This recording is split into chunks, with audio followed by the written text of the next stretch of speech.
The media exists on conflict and confrontation. If they can get a couple people going at it, they can sell a lot of newspapers. They can sell a lot of television.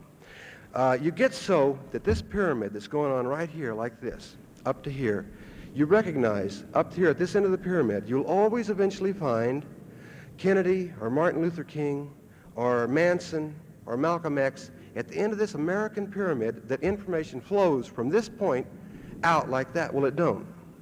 And it's into us so deep. I mean, right now, if we decide to change our minds about it, it's going to take us 10 years to back out of it. And, you know, we're doing it almost instinctively. But think of the arena that you guys furnish for all the papers. I mean, there are more cops this year, more newspaper writers, and everything. A lot of people whose livelihood depends on Berkeley doing their thing every year. I go against somebody, right face to face against him, then I'm working for the other side. I'm just you know, battling against me. And there's, I don't know, there's no solutions, but there's that realization of just any time you feel that thing, you know, which is very macho, it's true, but just, you know, if we can, because all the, there's old people out there, you know, and they're freaked, they're totally freaked, and it's going to take people very softly and gently going to them and letting them know that, you know, they still have a part in existence. He said the only thing he wanted included on his biography. Consistently vote not only against the war in Vietnam, but against all military appropriations for the past several years.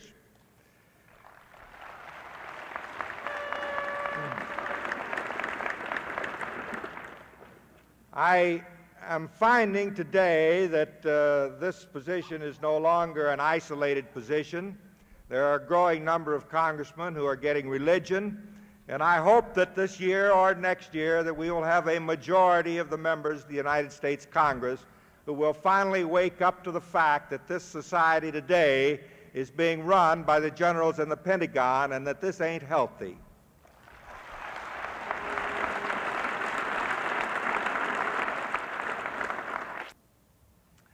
I have come to the conclusion that the war is really nothing more than a symptom of what is wrong with our society. I reached this conclusion some time ago, and I have sought to use the war and the policies that have involved us and keep us in this war as a means of educating the electorate of the state of California as to what needs to be done if we are really to achieve the kind of a society which we thought we wanted in this country. Because as long as the war goes on in Vietnam, we can't achieve that.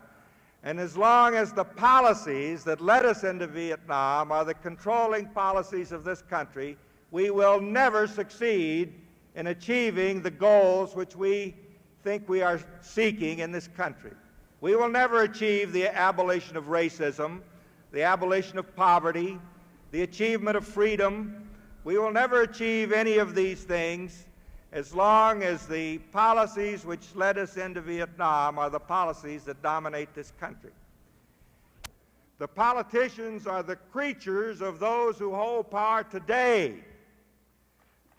They're the creatures of those whose power has got to be curtailed or removed. And that generally means that about 90% of the politicians are going to have to be removed.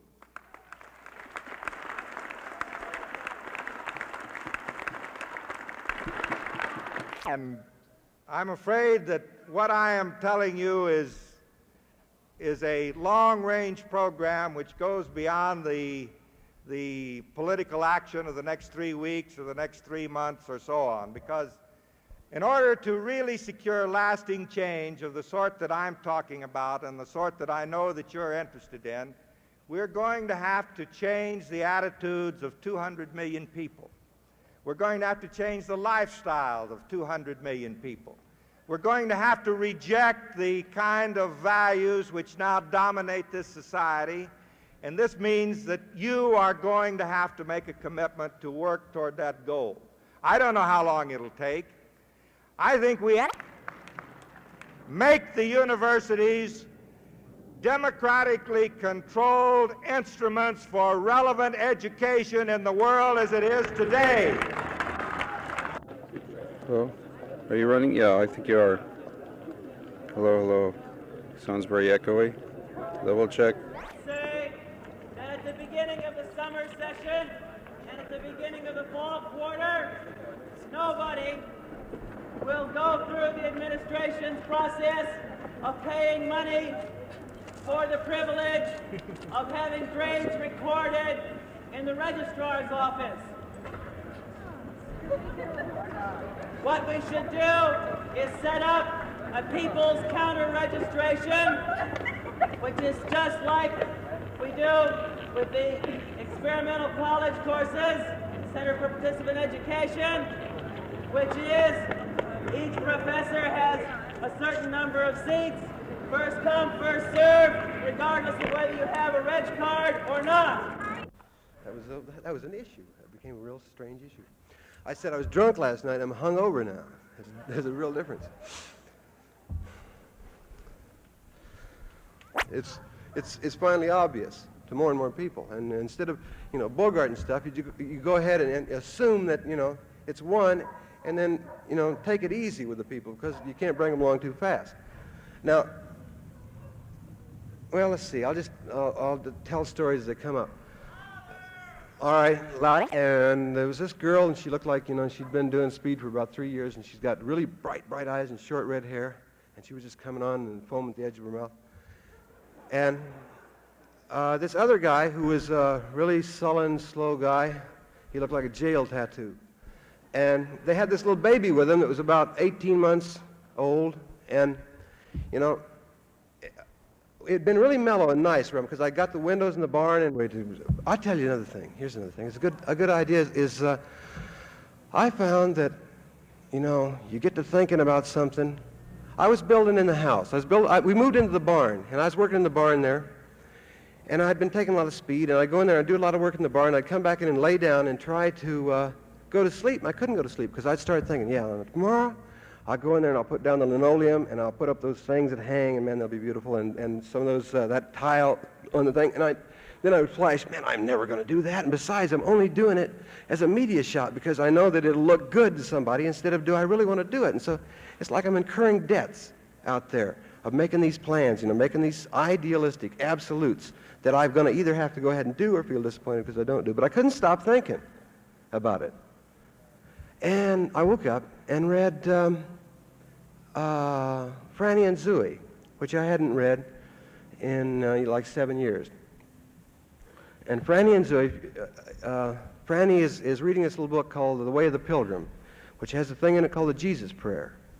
The Jesus Prayer is this little guy, he's just a little Russian peasant, and he wanders around saying nothing except, Lord Jesus Christ, have mercy on my soul, all the time.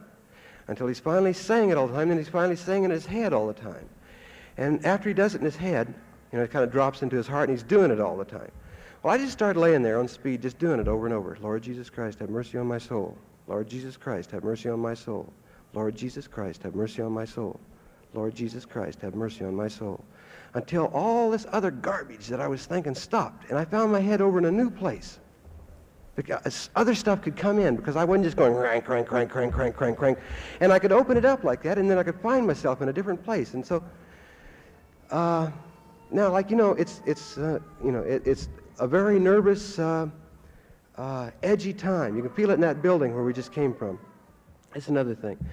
I tell you, when I was in this thing in Cincinnati. And the only member of Congress The fire going, and we're just sitting around there drinking apple wine, and it's really nice, and here suddenly these people are, they want to come into the house, and they're telling me, well, mainly I got this little baby, and the baby's just crying like mad, his nose is running, they've been hitchhiking all the way from Albuquerque with this little baby, and you could tell by the way they were holding him, it's like holding out a hitchhiking sign. It was the way they were, just holding him up with a nape of the neck, so you got a baby, pick us up. And it pissed me off then, but I was really trying hard not to do that at the time, because I took a vow on New Year's after getting in a lot of fights last year, to try not to get pissed off, to try not to get angry, to do what I could just to keep getting angry, because every time I do, I get in trouble and get my hand broken and stuff. So I said, come on in, and they'd really, they were really wasted. They'd been going from pillar to post, and they were, you know, you could tell how tired they were. And it was like the end of the line. And the baby was crying something awful. He had a lot of mucus running out of him. And finally my wife said, listen, because the baby had bad diarrhea, said, listen, would you like some kaopectate? And the girl says, you can't dope my baby. I had this baby by natural childbirth. What's the matter with you? What are you trying to do? The guy says, shut up, why don't you? And they went in this whole thing, and my God, all of us looked at each other back and forth, and they were there like a question. And I walked up and down and said, look, you people, you know, you've been talking about how bad it was yesterday, and when you leave here, you're going to talk about how bad it was here, and how people have been shitting on you, how people have been coming down on you. Well, it's going to be worse tomorrow just because of your stance, because of your karmic direction. And unless you do something about it, you're going to go out. You know, you're just flat going to go out. It's going to be a worse time tomorrow, and if you come back again next life, it's going to be a worse, and then finally you may even come back another thing. And just, you know, you felt like they were on their way out. They were just going to just dwindling off into a disappearance. And I was down in L.A., and what we can do about it, and how I think you can avoid it, because I think it's due. And it comes from the media, and it happens like this. And that's no kidding.